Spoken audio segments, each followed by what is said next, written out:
Border Gavaskar ట్రోఫీని team India ఒక భారీ విజయంతో ఆరంభించింది. ఈ సిరీస్కి ముందు వరకు ఒత్తిడిలో ఉన్న భారత జట్టు పెర్త్లో దక్కిన గెలుపు ఉత్సాహంతో రెండో టెస్ట్కి సిద్ధమవుతుంది.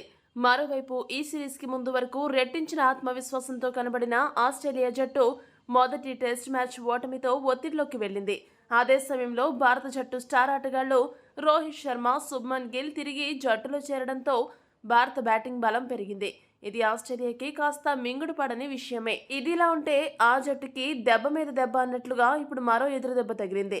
ఆ వివరాలు చూసుకుంటే బీజీటీలో భాగంగా భారత్ ఆస్ట్రేలియా మధ్య రెండో టెస్ట్ మ్యాచ్ డిసెంబర్ 6 నుంచి అడిలైడ్ వేదికగా జరగనుంది. ఈ పింక్ బాల్ టెస్ట్లో గెలిచి ఎలా అయినా తమ ఆధిక్యాన్ని పెంచుకోవాలని టీమిండియా భావిస్తుంటే ఆసీస్ మాత్రం తిరిగి కంబ్యాక్ ఇవ్వాలని తమ అస్త్రాలను సిద్ధం చేసుకుంటుంది. అయితే ఈ మ్యాచ్కు ముందు ఆసీస్కు భారీ ఎదురు దెబ్బ తగిలింది. స్టార్ పేసర్ జోష్ హ్యాజెల్వుడ్ గాయం కారణంగా పింక్ బాల్ టెస్టుకు దూరం అయ్యాడు. హ్యాజెల్వుడ్ ప్రస్తుతం పక్కటెముకల గాయంతో విపరీతంగా బాధపడుతున్నాడు. ఈ క్రమంలోనే ఆసీస్ జట్టు మేనేజ్మెంట్ హ్యాజెల్వుడ్కి విశ్రాంతి కల్పించింది. కాగా హ్యాజెల్వుడ్ రెండో టెస్టుకి దూరం అవ్వడం టీమిండియాకి పెద్ద గుడ్ న్యూస్ అనే చెప్పాలి. పెర్త్ వేదికగా జరిగిన తొలి టెస్టులో ఆస్ట్రేలియా ఓడిపోయినప్పటికీ హ్యాజెల్వుడ్ మాత్రం ఆ మ్యాచ్లో అద్భుతమైన ప్రదర్శన కనబరిచి మొత్తంగా 5 వికెట్లు దక్కించుకున్నాడు.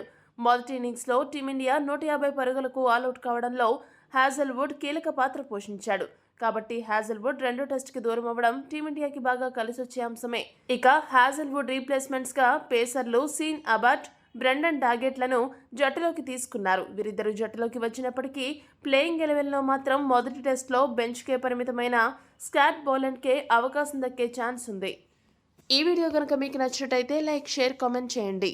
మరిన్ని స్పోర్ట్స్ అప్డేట్స్ కోసం మా ఛానల్ను సబ్స్క్రైబ్ చేసుకోండి.